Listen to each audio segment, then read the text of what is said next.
Salah satu keputusan paling personal dalam hidup kita, soal pernikahan, ternyata bisa jadi pertarungan hukum yang alot banget, sampai lebih dari 1 dekade di Indonesia. Boleh nggak sih negara ikut campur dan melarang pernikahan hanya karena pasangan itu punya keyakinan yang berbeda? Dan sumber dari semua perdebatan ini cuma satu kalimat ini aja. Ya cuma satu kalimat dalam Undang-Undang Perkawinan tahun 1974 yang jadi penentu segalanya. Inilah pasal yang selama 1 dekade terakhir terus-menerus coba digugat. Mulai dari tahun 2014. Waktu itu, ada sekelompok mahasiswa dan alumnus hukum yang berani maju untuk menantang aturan yang udah puluhan tahun umurnya. Yang menarik, yang maju menggugat ini bukan pasangan yang lagi mau nikah loh, tapi para pemikir hukum muda. Mereka menggugat bukan buat kepentingan pribadi mereka saat itu, tapi karena mereka melihat ada potensi hak warga negara yang bisa hilang di masa depan. Pertama, pasal itu melanggar hak dasar untuk berkeluarga.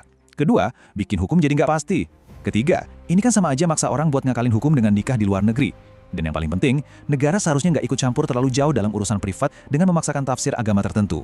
Ini bukan cuma soal pasal-pasal hukum yang kaku, tapi soal realita hidup. Soal kita jatuh cinta sama siapa, itu kan nggak bisa direncanain. Tapi setelah melalui proses persidangan yang cukup panjang, harapan mereka harus pupus. Mahkamah Konstitusi bilang tidak. Seluruh permohonan mereka ditolak. Inti alasan mahkamah tuh begini. Indonesia ini negara yang berdasar ketuhanan yang Maha Esa. Jadi pernikahan itu, ya urusannya erat banget sama agama. Menurut mahkamah, tugas negara itu cuma sebatas mencatatkan pernikahan yang udah dianggap sah oleh agama masing-masing. Putusan inilah yang jadi fondasi kuat untuk kasus-kasus selanjutnya. Isu ini ternyata belum padam. Ada pemohon baru yang datang lagi ke mahkamah, membawa argumen yang hampir sama persis. Nah, kalau kali ini, kasusnya lebih personal. Ramos PTG ini benar-benar merasakan sendiri gimana susahnya terhalang aturan ini saat dia mau membangun rumah tangga. Dan gimana hasilnya? Mahkamah Konstitusi sekali lagi menutup pintu untuk legalisasi pernikahan beda agama. Alasan mahkamah pada dasarnya cuma mengulang putusan sebelumnya. Mereka bilang, kami tidak melihat ada alasan baru yang cukup kuat untuk mengubah keputusan kami di tahun 2015. Mereka juga menegaskan lagi, di Indonesia, bahkan hak asasi manusia itu harus selaras dengan nilai-nilai Pancasila. Gelombang gugatan terbaru di tahun 2025 dan 2026 yang sepertinya menjadi penutup dari Mahkamah Konstitusi.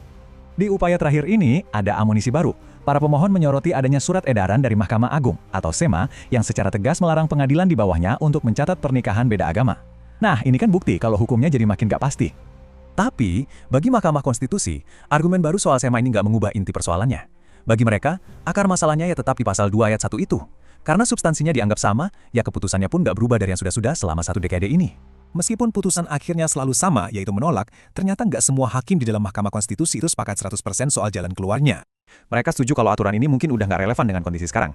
Tapi, menurut mereka, yang berhak mengubahnya itu bukan mahkamah, melainkan DPR dan Presiden.